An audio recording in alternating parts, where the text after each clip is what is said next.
our lives are completely permeated by and unfold according to story. The stories that we tell ourselves, the stories that are told within our families, the stories that communities tell about who we are and why we're here and what we're doing, the stories that are told on the media, stories that are told about a particular nation. You're not going to find a place within the human mind that is free from story in terms of how we process reality and how we live our lives.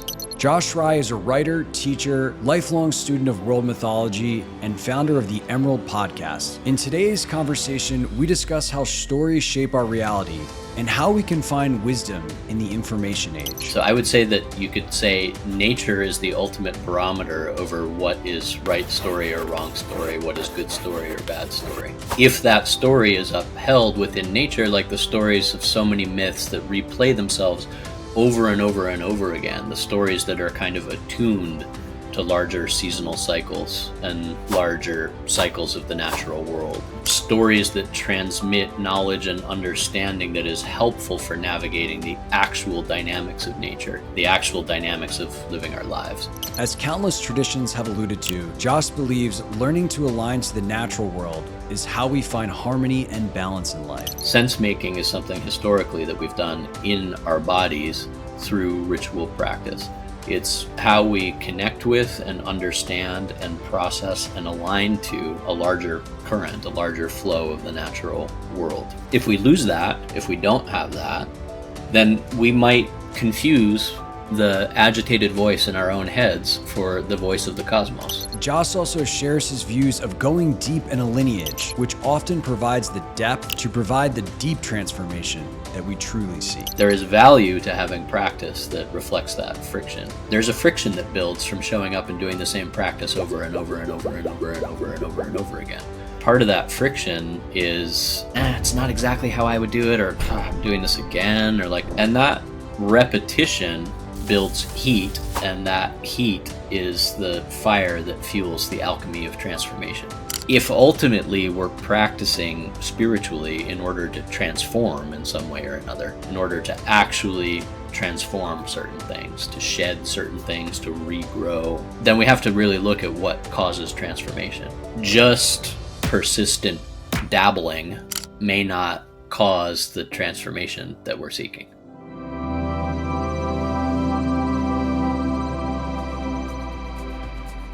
Before we get into this conversation, I want to ask you to join this amazing community of consciousness explorers. This whole idea of pursuing expanded consciousness and the boundaries of human potential while living a modern life is relatively new, which is why we interview revered masters, teachers, experts, and practitioners to help you on your own journey. To stay up to date on the latest conversations, simply click subscribe below and you'll be notified each time a new episode comes out. I am so grateful for all of your support and comments. I love reading them. Now let's dive into this conversation. Josh, welcome to the show. It's great to see you. Nice to be here. Thanks for having me. Before we get into the conversation, I want to just plug your podcast, The Emerald, because it's just an amazing artistic expression that I think is full of wisdom. And so I want to make sure everybody knows about it early in the show, and we'll make sure to link it so that people can go check that out. Thank you. I think you're welcome. I think where I really wanted to start this conversation was the difference between good story versus bad story, because I've heard you talk about this, and I actually think it's a very powerful idea that's particularly relevant in today's age. Yeah, well, good and bad aren't always words that people resonate with because they've been co-opted so many different times in so many different ways. Tyson Yunkaporta, indigenous author from Australia, just released a book recently called Right Story, Wrong Story. That's an interesting way to look at it. I think the first thing in exploring that is understanding that our lives are completely permeated by and unfold according to story. The stories that we tell ourselves, the stories that are told within our families, the stories that communities tell about, who we are and why we're here and what we're doing, the stories that are told on the media, the stories that are told about a particular nation and what its purpose is. All of this is story. Story governs all of it, right? Story is the intermediary filter through which we process reality. So there's nothing, not even quote unquote objective science, that is free from the lens of story in one way or another. Um, Everything unfolds according to story, if you know what I mean. So, America has a certain story about it. There's a certain story to America, and we hold these truths to be self evident, and the pursuit of happiness and all this, right? This is a story, and that story then informs how people see reality and how they live their lives and how they make decisions and all this. So story is fundamental. You're not going to find a place within the human mind that is free from story in terms of how we process reality and how we live our lives. Then within that, people can and have decided for themselves over thousands and thousands and thousands of years what stories resonate, what don't, what stories are worth telling.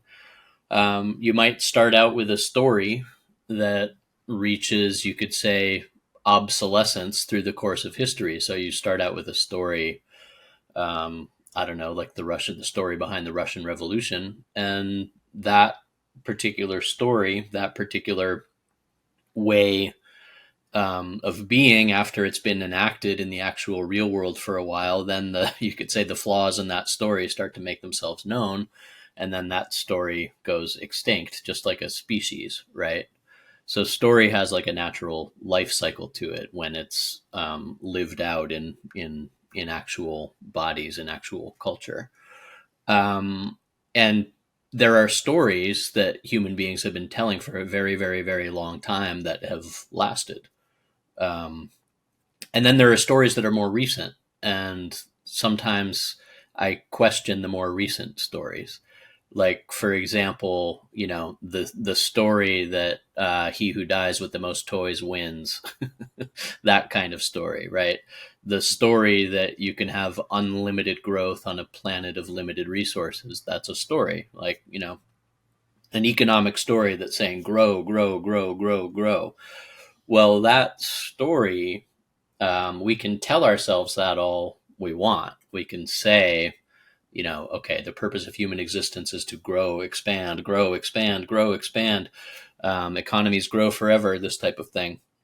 But is that story actually held up by the movement of nature itself?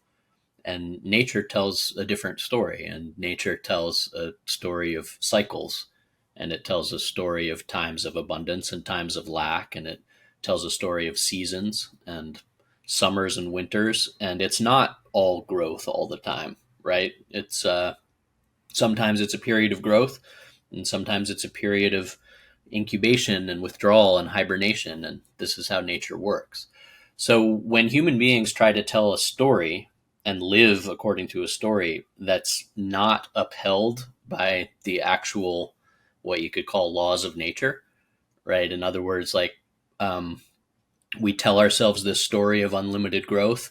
Well, there's only so long that that story can last, because eventually it's going to come into some type of friction, and it already is, with the fundamental way that nature works, right? So I would say that you could say nature is the ultimate barometer over what is right story or wrong story, what is good story or bad story. Um, if that story is upheld within nature, like the stories of so many myths that replay themselves over and over and over again, the stories that are kind of attuned to larger seasonal cycles and larger cycles of the natural world, stories that transmit knowledge and understanding that is helpful for navigating the actual dynamics of nature, the actual dynamics of living our lives. And by nature, I don't mean anything separate other than the world in which we live. I don't mean just wilderness. I mean nature is present everywhere. So story that is aligned to and transmits understanding of the deeper cycles of nature, those stories, those myths tend to last. Whereas stories that don't, stories that run contrary to that tend to have, you could say, short life cycles, just like species that aren't well adapted to particular climates or environments, and then they die. So for me, the barometer is always nature. The barometer is Mm. always how is this upheld by the movement of the clouds and the waters, and how is it upheld by the cycles that we see all around us?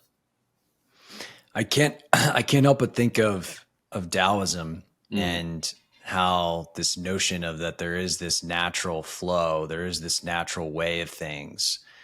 And as we move and align ourselves to that, that's when we experience harmony, we mm, experience the goodness in life. And and it's very interesting to hear you talk about this because it just aligns so much with a lot of my own experience. And a question that I have for you is, as we kind of hear about this, is what can we do as people that are living in the realm of many different stories that are coming at us on many different mediums to try to find right story, to try to discern, what is in alignment with the way of things and what is in conflict. mm. Yeah. First off, on the Taoism front, absolutely, it's present in that Taoist, beautiful Taoist harmonic vision of the cycles of nature and how we can align to the cycles of nature. Um, and there was a time when the Chinese rulers in ancient history were expected to, really, any politician was expected to learn music first. Music was the first thing that they would learn, because in understanding music, you can understand how things actually can interact harmoniously, and how different differences can still exist within what you could call like a harmonious symphony of being. Um, and to me, that's very related to what you're asking. There's, I think, an attunement we have to have, and it's an attunement not just to the nature of the stories that we are being bombarded with, but to our reaction to them. So a lot of people these days are taken down like rabbit holes um, by internet story that really has no actual root or foundation in their immediate lives, right? They're abstracted stories.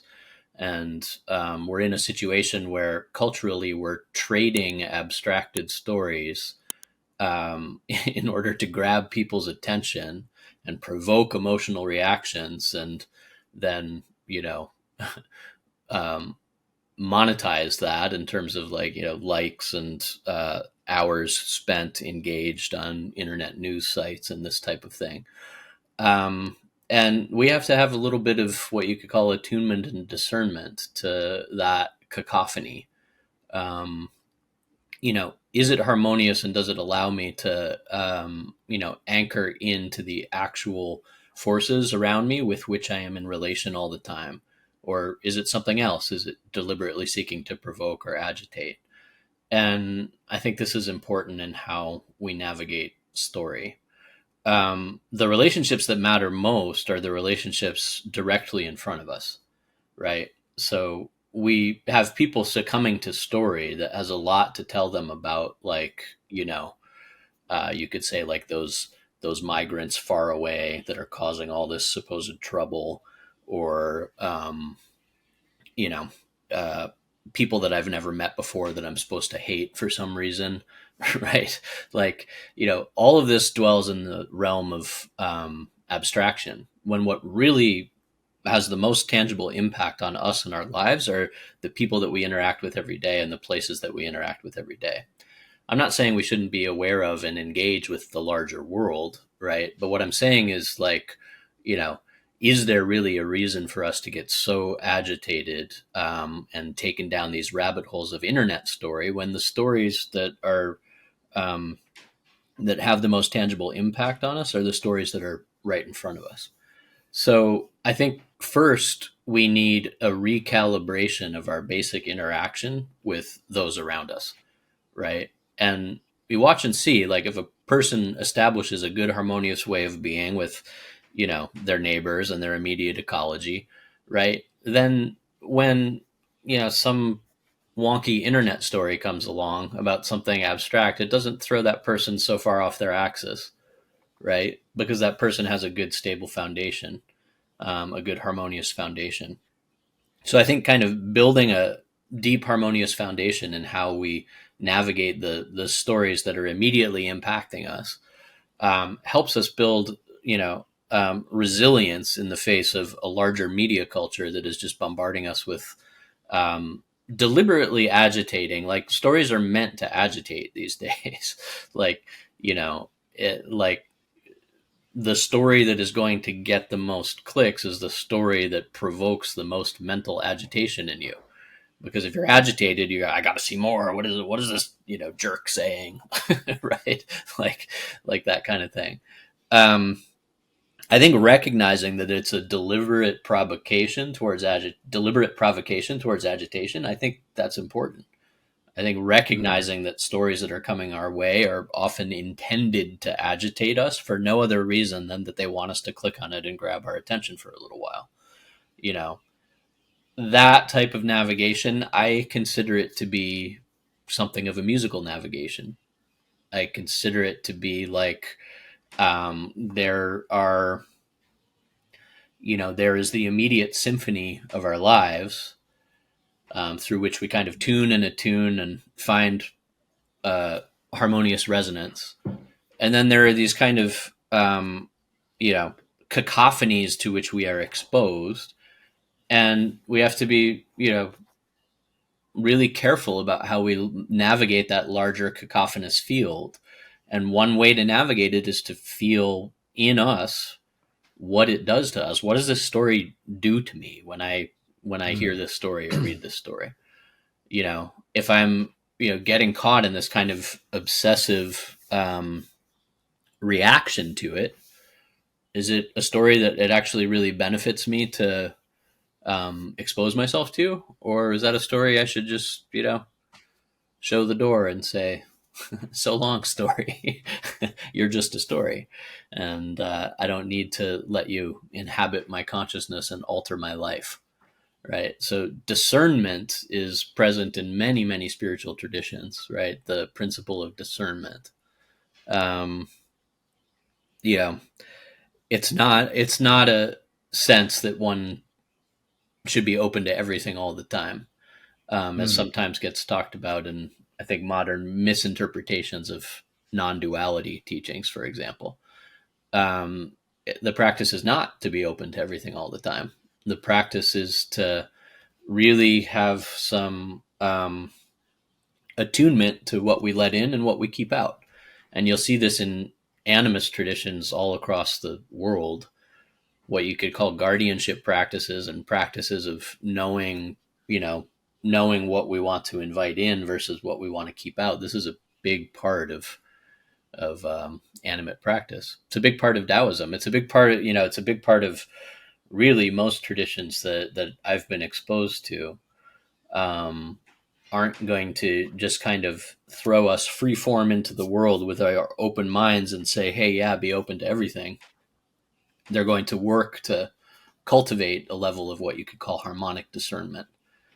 So we can feel what agitates us, feel what needs to be, and sometimes that agitation in the case of, you know, a world event that is really troubling, like the current conflict that's going on in the Middle East, like that agitation is important because it provokes us to action. And that agitation can be important. But again, it takes discernment to recognize, like, okay, this is a serious situation that's worth my attention and it's worth me doing something about. This story is one that I want to respond to, and I'm responding out of that place of care and love and wanting to do something, right? Versus this story over here, which is just agitation for the sake of agitation. Yeah. So all of it's a discernment, all of it's a navigation, and that navigation is important because I think people forget or are not always aware of the degree to which our attention is being deliberately sought and manipulated all the time in this day and age. It's not neutral. When you open your phone, it's not neutral. It's got billions of dollars worth of salaried employees on the other end of it that are trying to get your attention and hold it as long as possible. That's not a neutral environment. That's an environment in which we have to pay really close attention. Mm, mm. I've heard you talk about this kind of relationship of like the core essence of nature, our own personal attunement, and then the culture, and how there's this kind of almost filter that kind of gets passed down. And I found that to be a very fascinating, I don't know if I'm completely getting it right, but I found that to be a very fascinating way to understand kind of like the flow of information. And so I'd love to hear you talk a little bit more about that. You mean like the flow of information between nature to human beings, like through culture, or? Well, it kind of was like, our ability to clear, like to have a sense of awareness and attunement to nature impacts how directly we can perceive it. Yeah. And then that kind of flows down to culture, which then flows down like through the existing culture that exists within. Then that flows down to, kind of comes back to us again, or comes back to other people. And it was just kind of just like a very fascinating chain to just see like the big picture of like, where is the information coming from, and what are the different levers and places Yeah. that have an impact. I mean, human tradition for, you know, hundreds of thousands of years, literally, human tradition has been based around the understanding that there is a what you could call a larger, deeper heartbeat or flow or pulse to the natural world around us. And that human beings, for whatever reason, and different cultures will have their different reasons for why this is the case, human beings, for whatever reason, uh, experience themselves sometimes in pulse with that flow, but often separate or at odds with that flow. That it is kind of unique in a way to the human being that we feel this sense of separation from that flow. So, myth, story, and particularly myth and story that are ritualized, because ritual is the heart of it. Ritual serves to for the human being to remember their connection to this pulse.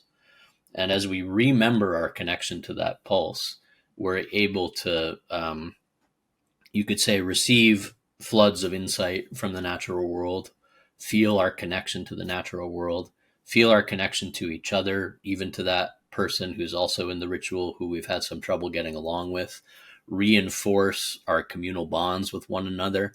And therefore, like what is popular in these days to be called like sense making.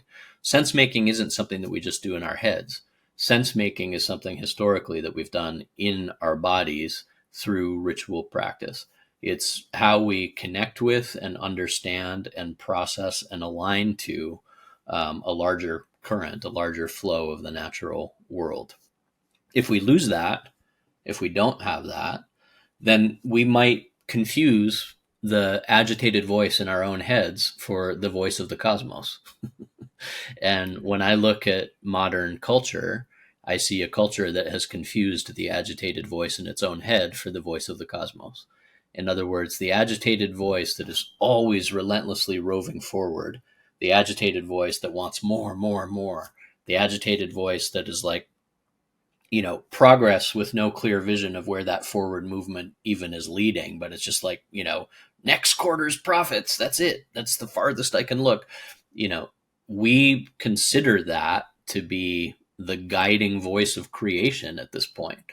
And so we need some deep cultural shift around how to reconnect ourselves to the voice of the cosmos a little bit more.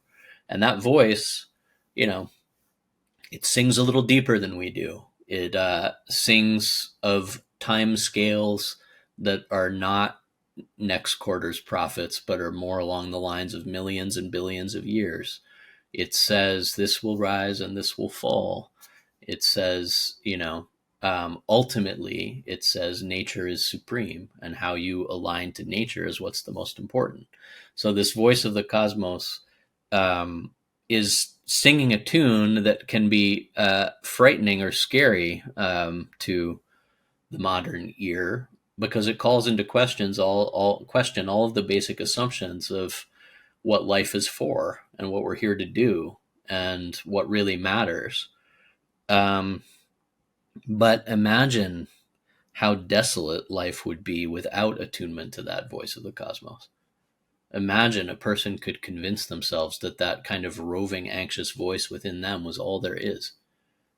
Imagine we could convince ourselves culturally that, like, the purpose of this life is just to, like, gain and accumulate and gain and accumulate. We could convince ourselves of that.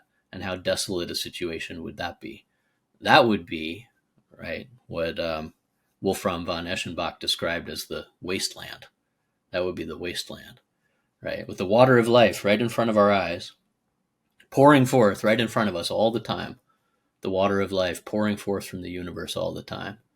And yet we're parched and staggering through a wasteland because we don't see it, right?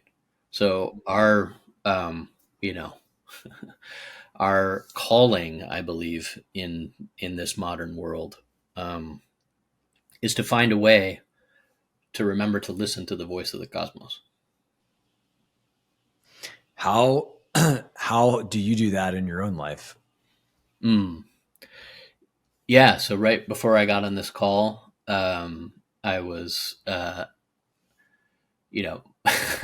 got up at 5:30 this morning thinking my kids aren't up yet. I'm going to have a half an hour or so when I can really just kind of tune in and focus.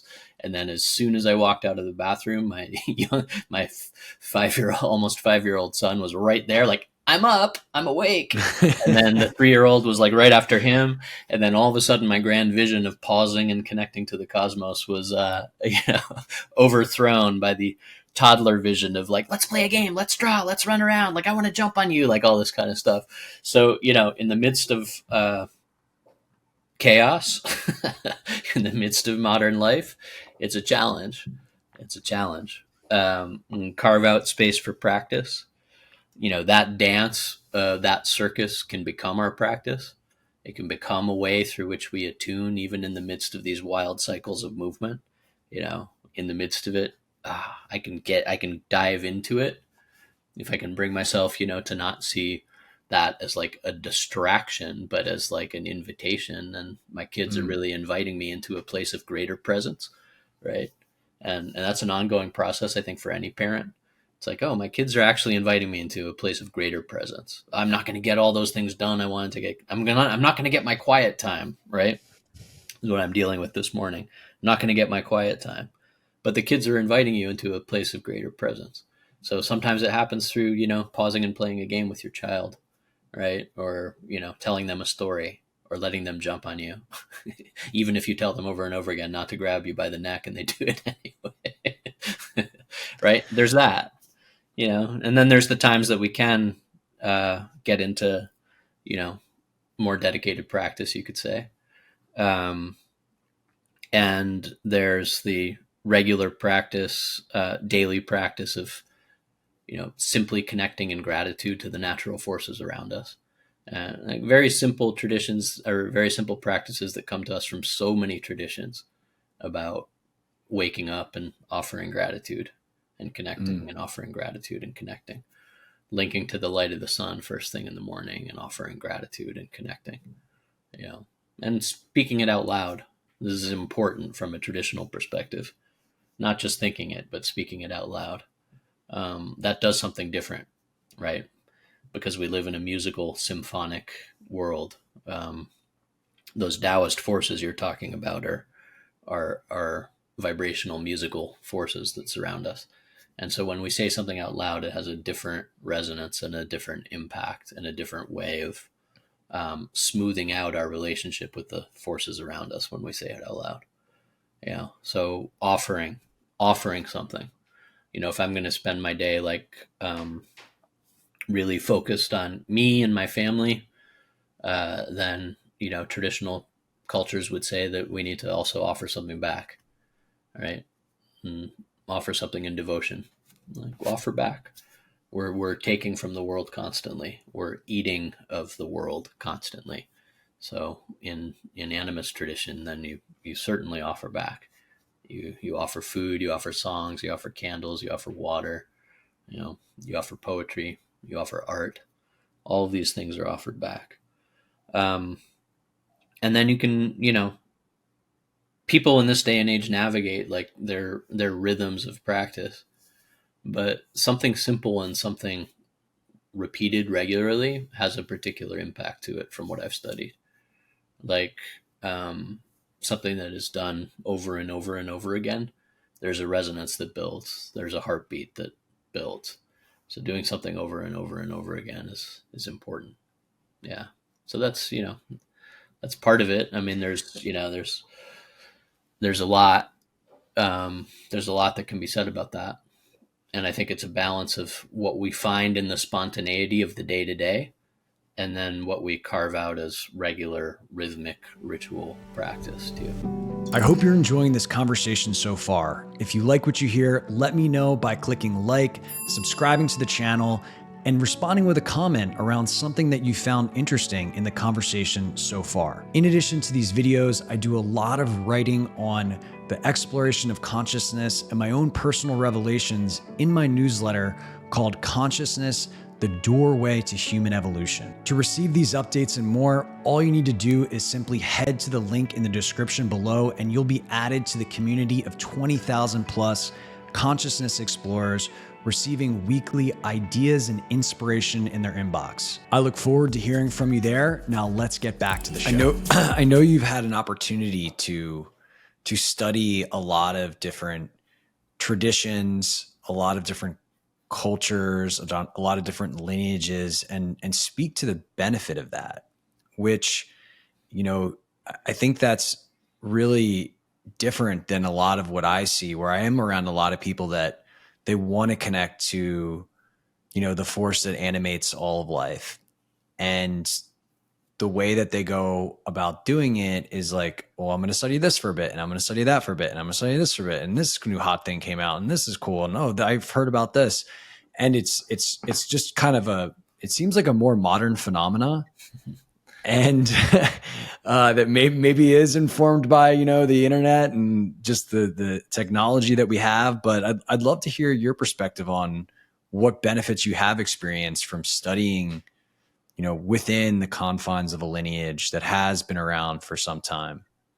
Yeah. I mean, I think, there's a lot to that question, and a lot to how the modern seeker is seeking. Um, there are reasons that modern culture moved away from religious lineage. And those reasons have to do with how horribly some of the major world religions have behaved over the past, couple thousand years. And so the movement to humanism, like, is a natural movement, and a natural response to, like, what you could say, like, are the like the horrors of religious tradition. And it's vital to recognize that, and then for me, it's also vital to recognize that, the pendulum swing response to that, which is kind of, my spirituality is just going to be kind of this informal, anything I want it to be whenever I want it to be, that sometimes there's things that can be lost with that also, mostly in the actualization of what could be called depth, right? Depth, like when we reject lineage altogether, in favor of, like, today I'm going to pick a tarot card, and tomorrow, and I do all these things too, by the way. I pick tarot cards, I do all this stuff too. But when that's the only way that we're practicing, sometimes it can be hard to find depth. And that depth, part of the depth of practicing in lineage is specifically about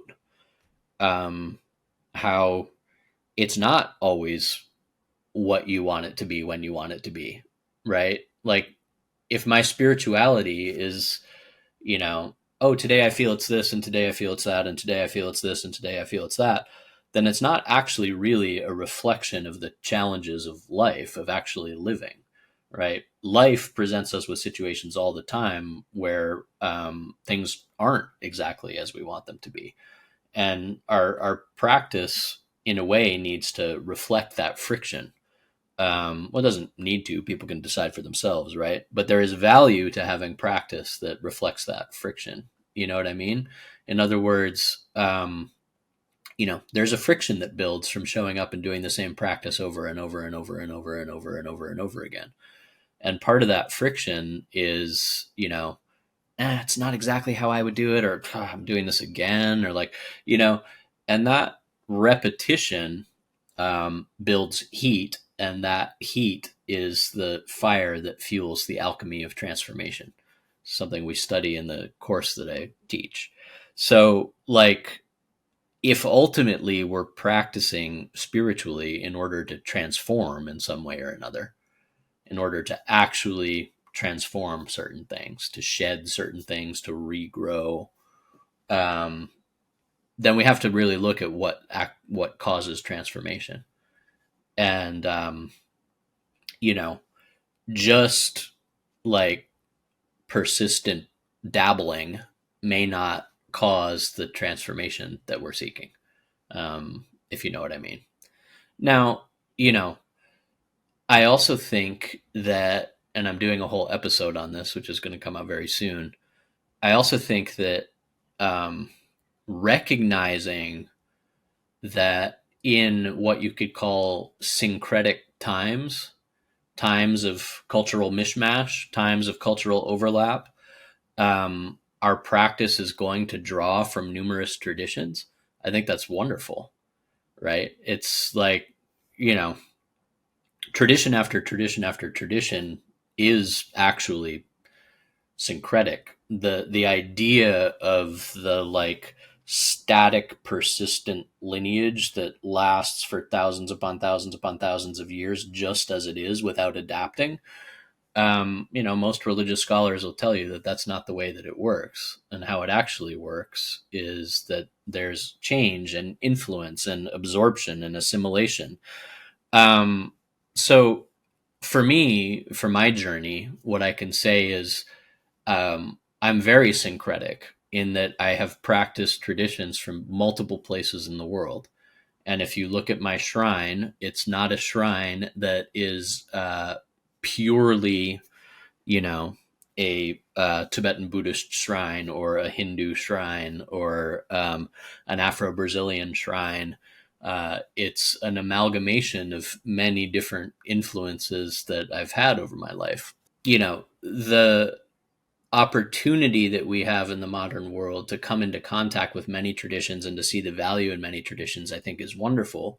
In my own life, it's been important to study multiple traditions, and it's also been important to stay within those traditions for a long time in order to find depth. So I would say, like, there's depth of practice, and that depth, that process in lineage is really important. And then, there's adaptability and change, and that also is really important. And I think that if we can find a balance of these things, it's wonderful. But I always recommend that people practice in lineage, as syncretic and fluid as our, overarching worldview might be. It really helps to anchor into lineage practice. It really helps to do that. I think this is a really interesting point. And the thing that particularly stuck out to me is this idea that even these ancient lineages continue to evolve. Mm. Because I think a lot of people, like, for example, I have a friend who's like, well, I study this form of Zen because this is what the Buddha originally practiced. And because it's the most original teaching, like it's the best. And And what's funny is that there are opposing traditions who will tell you exactly the same thing. 100%, 100%. And I think it's kind of, it actually does a disservice to the evolution of human consciousness, because if we are constantly evolving, if consciousness is constantly evolving, increasingly discovering itself, then the ways that we do that should evolve as well. Right?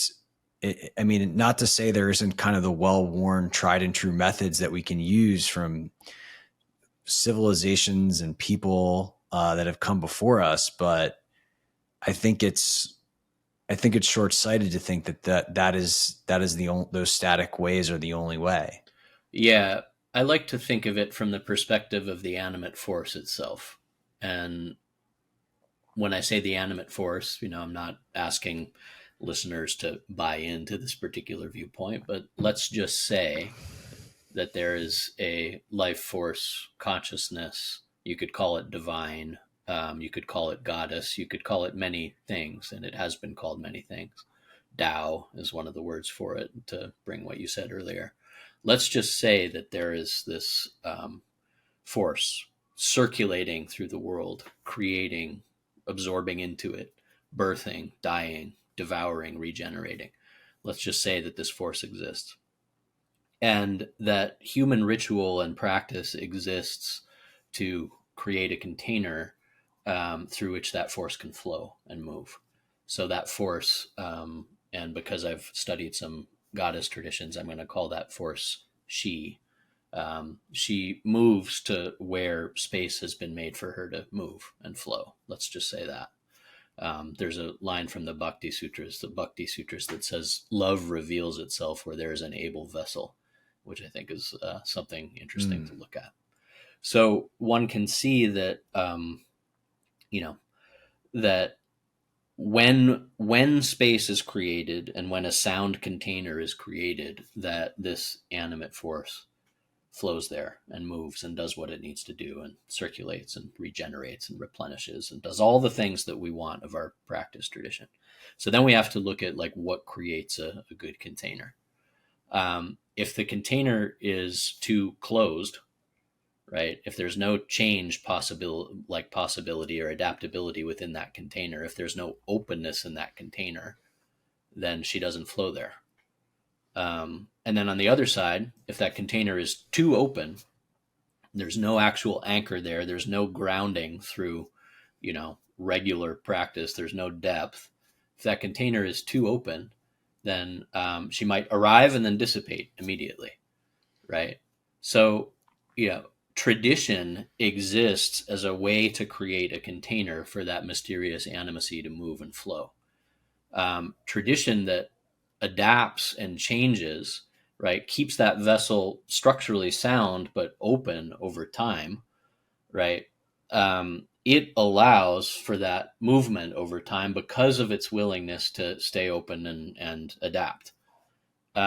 Tradition that doesn't do that, like religion, for example, at the time of Jesus, the predominant Jewish religion with the Pharisees had gotten so rigid, right, that immediacy, that animacy couldn't move anymore. So he came to kind of shake things up a little bit and return people to the immediacy of the movement of love that happens between hearts and land and this type of thing, right? When a tradition becomes too rigid, this is the only way it can be, then it inhibits that flow. It inhibits that movement. And in India, it's beautiful because there are stories after stories after stories, or, at least 3 that I know of. That's stories after stories after stories, right? There you go. Yeah, that's 3.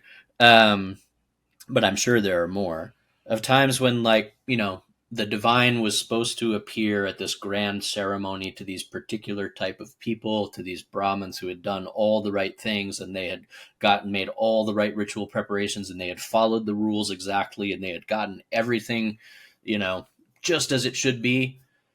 And instead the divine went and found the outcast on the edge of the village who actually had a loving and open heart that was ready to receive that divine flow. Right? The divine went there instead, right? So like tradition always needs to remind itself of that. The smart traditions remind themselves of that all the time. That ultimately the divine is going to go where space is made for the divine, right? Now, understanding, if you're someone free of tradition, understanding that there has to be some type of container is important, though. There has to be some type of structurally sound container that can hold that force when it arrives. So if there's no depth, if there's no architecture, if it's just like, oh, today I'm going to dabble in this and tomorrow I'm going to dabble in that and there's this and there's that and ooh, what's next? Like, then there might not be space for the for her to arrive and circulate and be kept, right? Mm. To be kept in a way that she can actually benefit our lives. So again, I was using that vision of the grail and the water of life. We have to understand that the water of life, the animate force, her nature, the outpouring, is perpetually overflowing. Right? Source is perpetually overflowing. Nature is perpetually overflowing. Our task is to understand what it means through personally and through our ritual practices, what it means to be a good vessel that can hold and allow her to circulate and breathe and move and be of benefit to our lives and our communities, right? So if it's too closed, it won't work. And if it's too open, it won't work. It has to Mm. be a balance of both. And tradition, like, you're bringing up Buddhism, and I'm going to have to go in a few minutes here, but you're bringing up Buddhism. Buddhism. I grew up in Buddhist tradition, and Buddhism is a perfect example of a tradition that is deeply syncretic everywhere you look.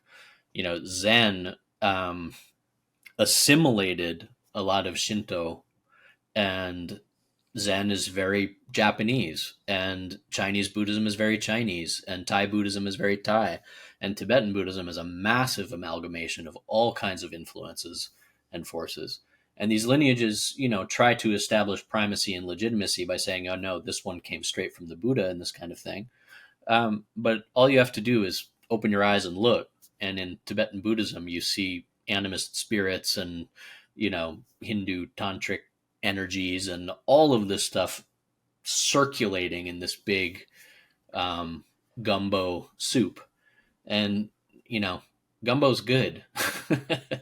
Like that, what Bayo Akomolafe calls that creolization process in global culture is good. It's how global culture survives and adapts, right? I remember studying kung fu and for quite a long time when I was growing up, and there was such a thing about like, no, my lineage is actually the lineage that comes, and it's like that doesn't matter. New traditions are being formed all the time.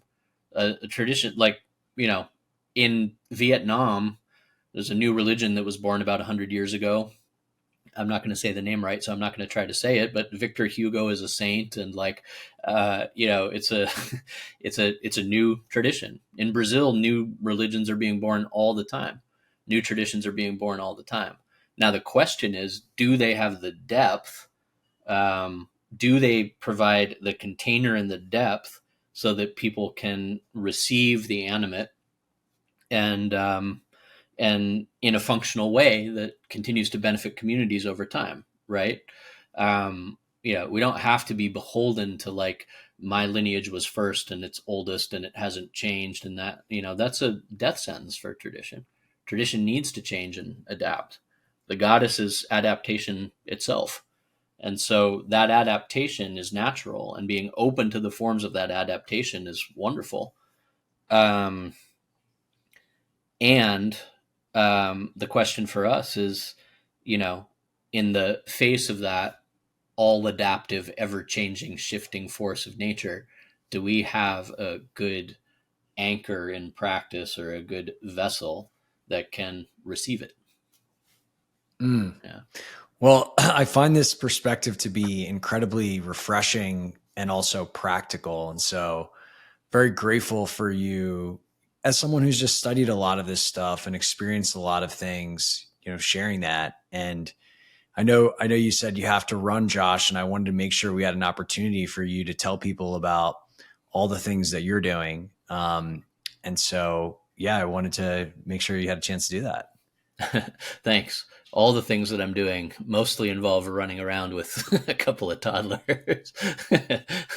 But when I'm not doing that, yeah, I have a podcast called The Emerald, which can be found on all major podcast platforms. And I have a Patreon community where there are twice monthly study groups. And we go into these topics a little bit deeper. I'm about to go jump on a study group call now, in fact, about very similar topics, and that's patreon.com/the emerald, and it's a good way to deepen into some of this study.